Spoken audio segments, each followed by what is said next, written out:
My name's Gina. I'm 38 and I live and breathe the world of wedding dresses, running my own atelier salon here in the city. It's a good life, honestly. My husband, Alex, works as an architect, and we've got 2 kids, Sam and Olivia, both in grade school. They're a handful, but in the best way possible. But family? Now that's where it gets messy. You see, my in-laws are a mixed bag. I get along great with Alex's parents and his younger brother, Mike. But Carol, Alex's older sister, is another story. She's 42, been married 3 times, and she is in constant search of a 4th victim. If there were a way to handle her that didn't involve weekly headaches, I'd have found it by now. Let me paint you a picture of a typical family dinner, which will give you a taste of what I deal with. At my in-laws' house, a cozy, well-lit dining room buzzing with chatter. Alex's mom, sweet as ever, is bustling around, setting dishes on the table. Mike and his wife, Jane, are helping with the kids, keeping them entertained. Then there's Carol, draped dramatically on a chair, red wine in hand, voice loud enough to drown out the rest. Carol, waving her glass, says, "So, Gina, still playing dress up with those brides? When are you going to design something real, like haute couture or something?" I bite my tongue, focusing on dishing out some mashed potatoes. I've learned that engaging with Carol only fuels her fire. Mike chimes in, trying to change the subject. "Hey, Carol, heard you're planning another wedding. What's the lucky guy like?" Carol smirks. "Oh, you know, successful, rich, what you'd expect." "Not that you'd understand, little brother." Jane shoots me a sympathetic look. She's been in the trenches with me when it comes to handling Carol. We share an eye roll. The dinner progresses with the usual banter, some of it good-natured, some of it barbed, especially from Carol. She's got a knack for steering conversations back to her favorite subject, herself. Alex, catching my eye, gives me an encouraging nod. We're a team, after all, and dealing with Carol is just one of those family hurdles we navigate together. The evening wraps up with promises to meet again next month. I hug my mother-in-law goodbye, feeling the solidarity in her tight squeeze. Driving home, Alex reaches over to squeeze my hand. "You okay?" "Yeah," I sigh, watching the city lights blur past. "Just another day in the life, right?" "Right," Alex agrees, a smile in his voice. "But hey, we've got each other, and that's what counts." And he's right. Despite the Carol-induced drama, we have a solid little world of our own, and nothing, not even a sister-in-law with a penchant for theatrics, can take that away from us. One typical Thursday morning found me knee-deep in tulle and satin, sketching out a new design that had popped into my head overnight. The atelier was quiet, save for the soft hum of the sewing machine from the corner where my assistant, Lisa, was working on a rush order. That's when my phone buzzed, a call from Jane, my brother-in-law Mike's wife. "Hey Gina, guess what? You will not believe what I just heard." Jane's voice crackled with mischief over the phone. I leaned back in my chair, ready for a bit of gossip to break up the morning monotony. "Hit me. What's the latest?" "So, Carol's getting married again. 4th time's the charm, right?" Jane laughed, and I couldn't help but chuckle along.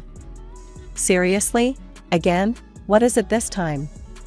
Did she find another millionaire looking for a trophy wife?" I asked, half joking. "Bingo! Some real estate mogul from out of town. She's planning the wedding of the century. Again. You're probably going to get the SOS for a dress soon, so brace yourself," Jane warned. I sighed, picturing the impending headache. "Well, thanks for the heads up. I guess I should start stocking up on aspirin and patience." Just then, Lisa piped up from her sewing station, having overheard parts of the conversation. Not Carol again. Her last dress was a nightmare to adjust. "Remember how she kept changing her mind about the lace?" "Yeah, I remember," I replied, rubbing my temples just thinking about it. "Well, let's just hope she finds another designer this time around." But fate, and Carol, had other plans. No sooner had I hung up with Jane than the front bell of the atelier tinkled, announcing a visitor. Speak of the devil, and she shall appear. Carol, draped in a designer scarf and oversized sunglasses, strutted into my shop like she owned the place. Her mother, Helen, followed behind, her expression apologetic. Gina, darling, I need your magic hands again. We have a wedding to plan. Carol announced loudly, removing her sunglasses and looking around the atelier with barely concealed disdain. I forced a smile, masking my reluctance. Carol, congratulations on the engagement. But are you sure you want to go through the dressmaking process with me again? It was quite a ride last time. Oh, come on, who else in this town can handle my exquisite taste? Plus, you owe me a favor for not completely ruining the last dress, Carol quipped, her laugh sharp and short. Helen gave me a pleading look. Gina, dear, I know Carol can be a bit much, but we would really appreciate your help. You know, family. Yeah, family, I echoed, the word tasting sour in my mouth. Alright, Carol. Let's see what we can do. But this time, we're doing things my way. Agreed? Carol pursed her lips, clearly not pleased with the conditions, but nodded anyway. Fine, but I have specific ideas this time. It needs to be spectacular. More spectacular than the last three. As they left, I turned to Lisa, who was smirking. What did I do to deserve this? Lisa shrugged, her eyes twinkling with sympathy. Who knows? But hey, if anyone can handle Carol's craziness, it's you. The rest of the day passed in a blur of fabric and sketches, but Carol's impending fourth wedding, and the gown that would surely be a thorn in my side, loomed large in my thoughts. The following week, true to her word, Carol stormed into my atelier with a thick folder under her arm and a fiery determination in her eyes. Her mom, Helen, tagged along, her smile tight, like she was bracing herself for the hurricane that was her daughter. Alright, Gina, I've been all over Pinterest and Instagram. I know exactly what I want this time. It's going to be bold, beautiful, and a bit scandalous, Carol declared, slamming the folder onto my work table and flipping it open to reveal a collection of the most over-the-top wedding dress designs I'd ever seen. I took a deep breath, skimming through her pics. Carol, these designs, they're quite youthful. Are you sure this is the route you want to go down? What's that supposed to mean, Gina? You think I can't pull off these styles? Is that it? Carol snapped, her voice sharp. No, it's not that. It's just that these are very revealing. Maybe we could adapt some elements to make it more you, I suggested, trying to keep the peace and steer her towards something more flattering. Carol waved off my concerns. I know what I want, Gina. And I want this. A dress that'll make everyone's jaw drop. So, can you do it or what? Resigned, I nodded, pulling out my sketch pad. Okay, let's fine-tune the ideas a bit.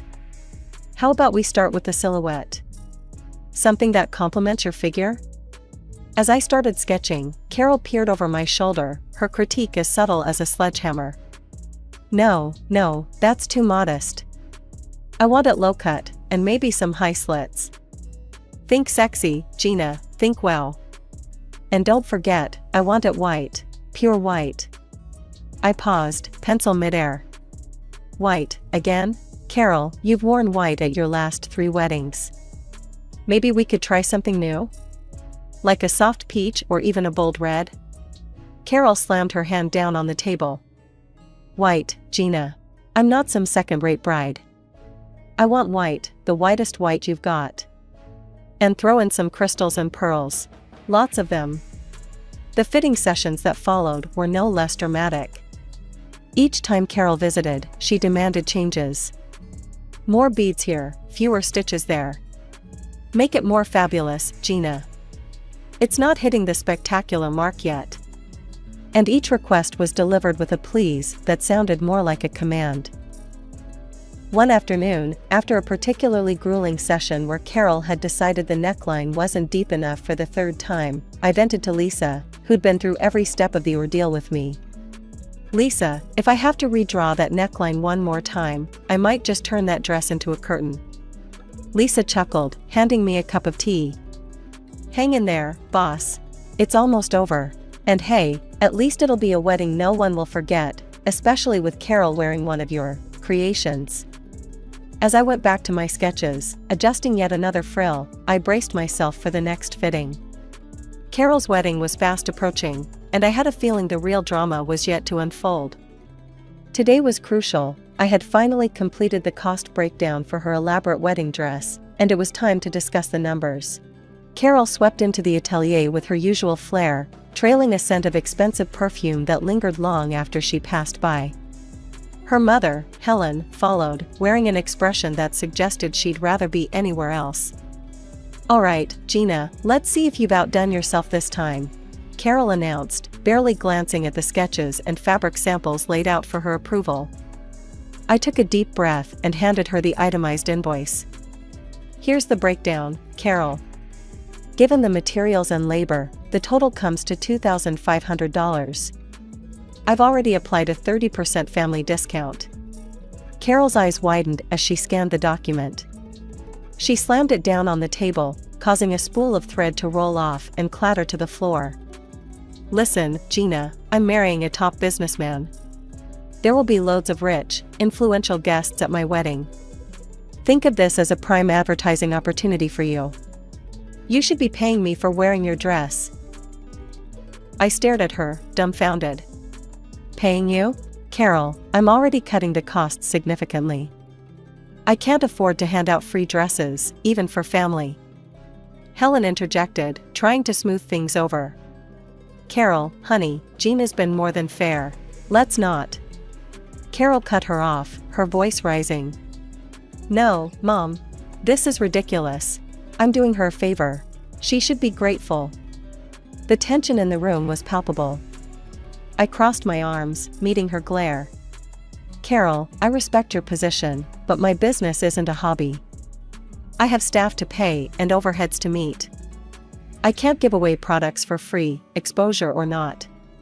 Carol's face turned a shade of crimson. "Then you can forget it. I'll find someone else who actually values good publicity." As she stormed out, Helen lingered, her eyes apologetic. "I'm so sorry, Gina.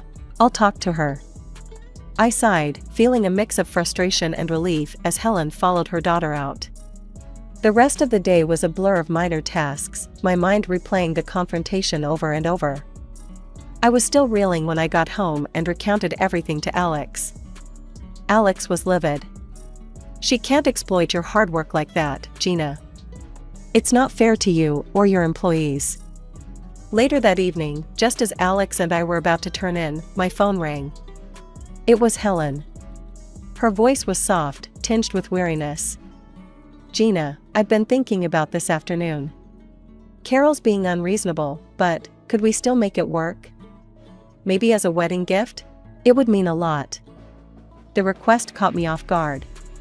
After a moment's hesitation, I found myself agreeing, despite the day's drama.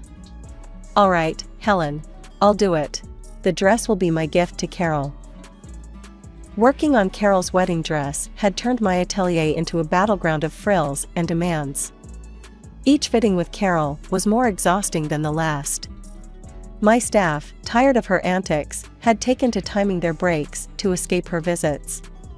Lisa, my lead assistant, whispered to me as she grabbed her purse, "We're heading out for a bit.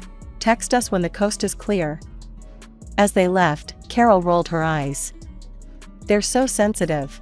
You'd think they'd be used to a little criticism in this business." Trying to keep the peace, I continued pinning the dress, while Carol ranted about the upcoming lavish ceremony. The tension was palpable, and I was mentally counting down the minutes until she would leave.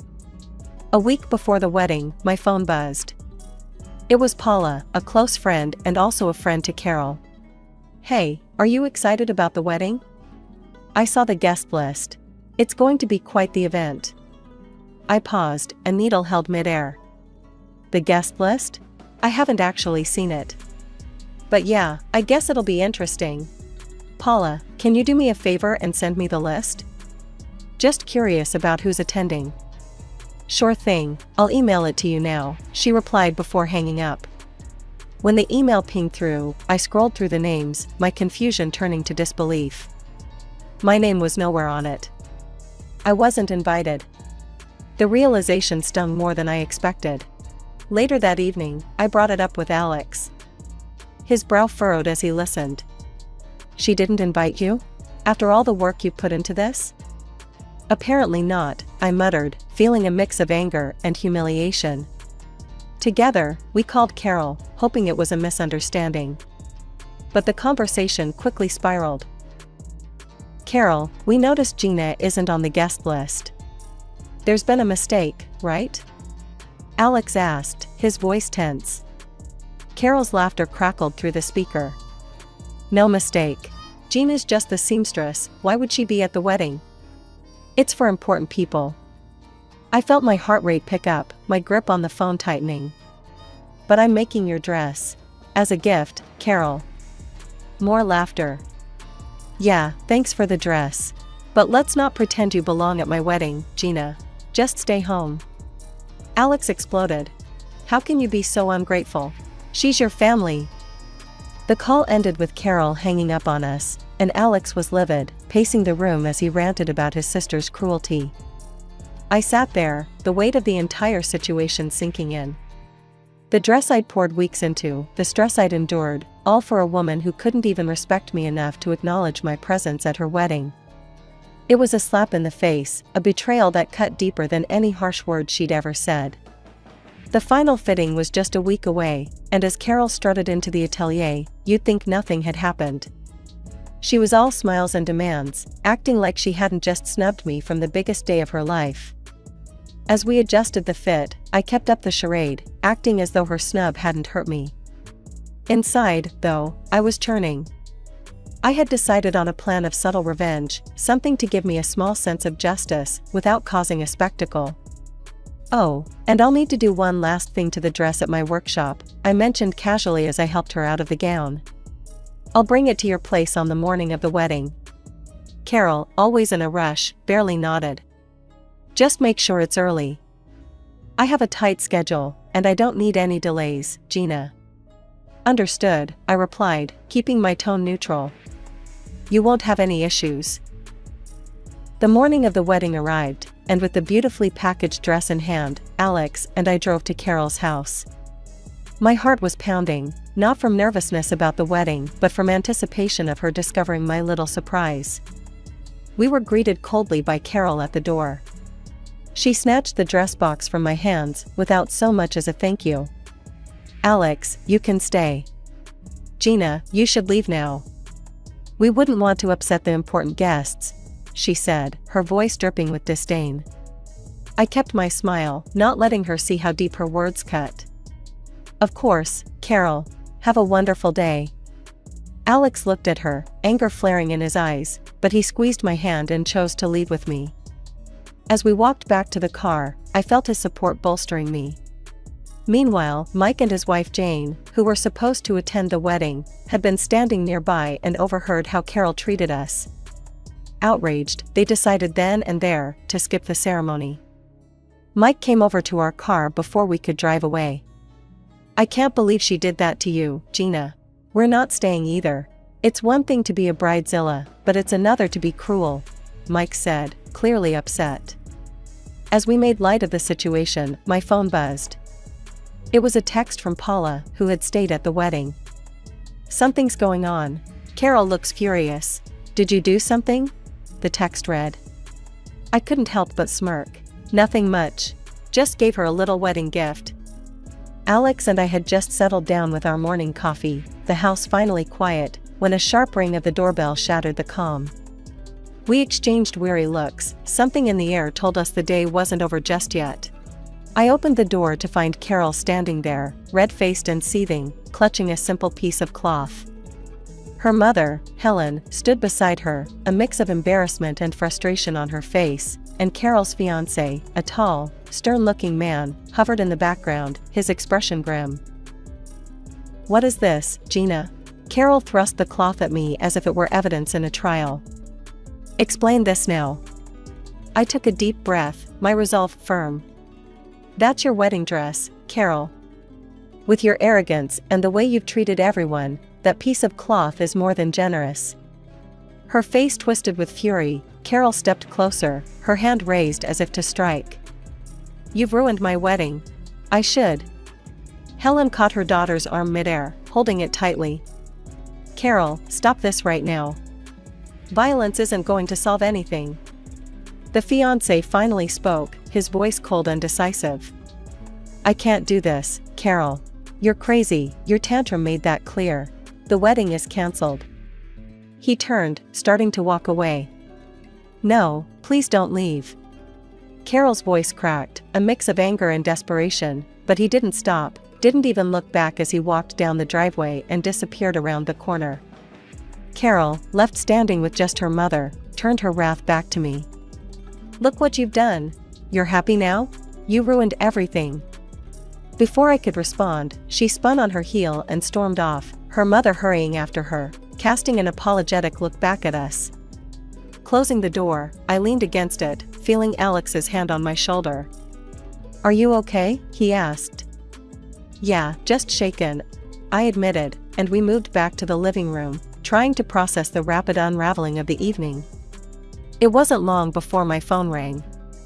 I answered to hear Jane on the other end, her voice urgent. "Gina, you won't believe it. Carol's refusing to pay the wedding organizers now, and it's turned into a huge mess. They've called the police." My heart sank. Oh no, that sounds awful. Did they really have to call the police? Yes, she was causing a scene, screaming at them, demanding her money back since the wedding didn't go through. "It escalated quickly," Jane explained. As I hung up, I sat down heavily, the guilt gnawing at me.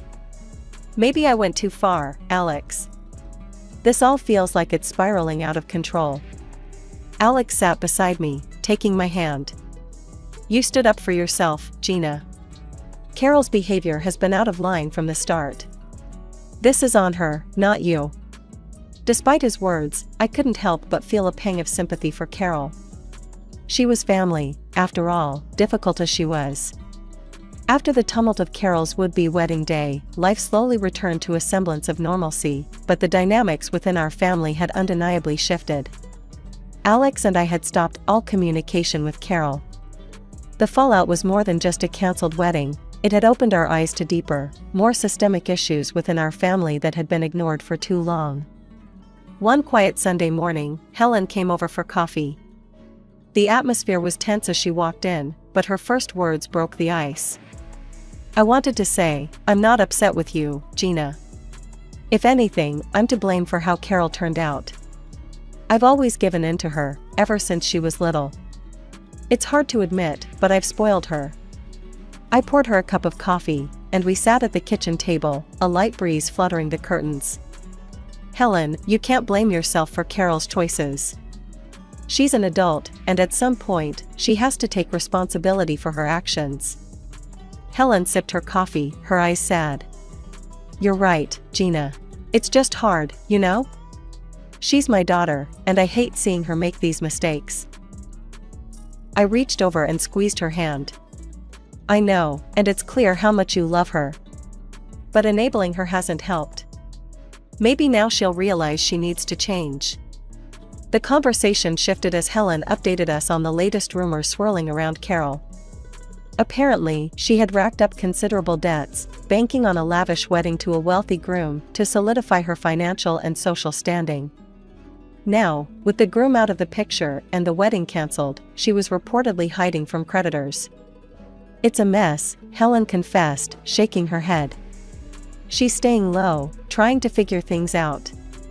I just don't know what she's planning to do about all the money she owes." Alex, who had been listening quietly, finally spoke up. "Mom, it's a tough situation, but maybe facing these consequences will be good for her in the long run. She might learn to stand on her own, stop relying on others to bail her out." Our discussion was deep, filled with a mix of regret and hope. It was clear Helen felt torn between her love for her daughter and her frustration at Carol's actions. Before Helen left, she hugged me tightly. "Thank you, Gina, for being honest and for handling everything with so much grace. I'm sorry it came to this." I hugged her back, reassuring her. It's okay, Helen. We're family, and we'll get through this. Maybe not today or tomorrow, but we'll find a way to mend things.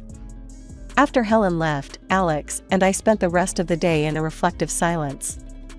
The events with Carol had left a mark, reminding us of the complexities of family relationships and the sometimes painful growth that comes from facing hard truths.